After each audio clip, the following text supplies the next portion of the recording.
because like there's so much out there, and especially around the menopause, and everyone is scared to the point that they would just look for the next band-aid. So what would be the best way to find out if HRT is suitable for us? Yeah, that's a really good question. I would, coming from the functional medicine perspective, I'm all about root cause. I would seek help in terms of finding out where my body is at this stage of my life. If I'm realizing, hey, I might need a bit more estrogen to top up, or hey, I've got some signs and symptoms of progesterone deficiency, I would have a good investigative workup around maybe looking at my bloods, and having a look at where my pathways are. So maybe seeking functional medicine or integrative therapies first, and having a real good blood workup and having a real good review of where I would be at that stage. And that would be my first port of call, because I would want my body to be in a prime state to take on the hormone. The other problem too is that people don't fully see whether they need the hormone. And if they've got estrogen dominance, or if they have methylating issues, so problems with detoxification, elimination, or any sort of nervous system dysregulation, that's another one. If the liver's not working well and the gut's not working well, and they've got nervous system issues like anxiety, depression, and so forth, sometimes the body cannot excrete it well. So I would want to make sure that I see someone first for a really good workup, and then take the next step. Because there might be a way to complement the HRT too, because we do have to look at, okay, HRT is one side, but then there's also the complementary medicine side too, where herbs, foods, and other nutraceuticals or supplements might complement the HRT. Once again, it's what we've been talking about in the last few weeks. It's not a one-stop shop solution. That is so true, because I think that it is so important to understand what our body is like. Without knowing what our bodies is like, it's a little bit hard to know what to do next. I think that's really important. So to give us a bit more understanding, so what should we do when we actually find out that, oh, we are suffering from symptoms, we don't know what to do next?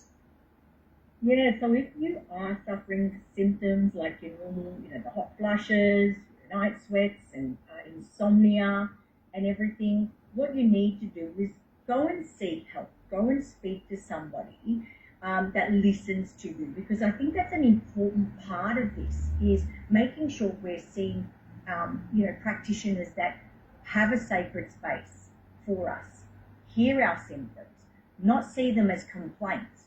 Too often in menopause, our symptoms are seen as complaints rather than a real true,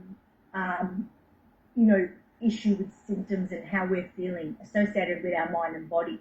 So see someone, have your blood work done, have it interpreted well as well. So make sure that you get your blood work done, not always conventionally, because sometimes they miss things. Thyroid can be quite often missed. And we know with perimenopause and menopause that Hashimoto's can result, if not looked at, from the very beginning. The same with insulin resistance, once again. So have somebody who's able to interpret it. I would have them look at the blood test and then give you a real personalized, tailored approach to mapping out what the next phase would be for you.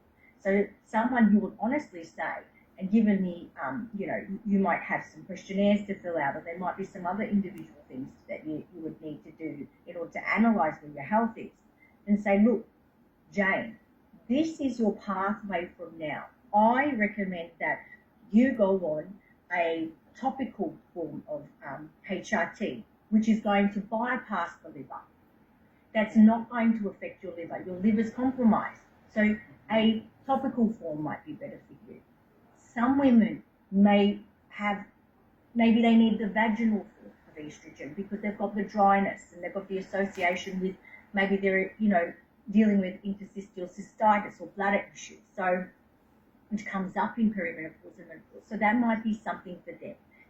It's not going to directly affect their bloodstream or their detoxification pathway. So someone who can give them an outline of what they need, because I think what happens is when women move into conventional medicine, they're saying, right, Martha, this HRT is what I'm going to give you today, irrespective if it's going to suit you or not. You might get a whole host of symptoms, but hey, you're getting rid of the hot flushes, but other things are going to pop up, and that might not be good for you. You would want, and I would want, this is how I want to be treated. I'd want someone to say to me, this is your pathway, these are some of the areas or some of the actual routes you can take, and these are the forms of hormone replacement, be bioidentical or HRT, that are going to suit you specifically as an individual, because it's a very, very, very personal journey when we're looking at HRT, Martha. That is true. That is true. I think there's just so many layers of stuff, and there's so many different treatment that is available. So I think that it's important to ask the right question. I wanted to share with anyone here that we do have a menopause chat in the group as well that is specific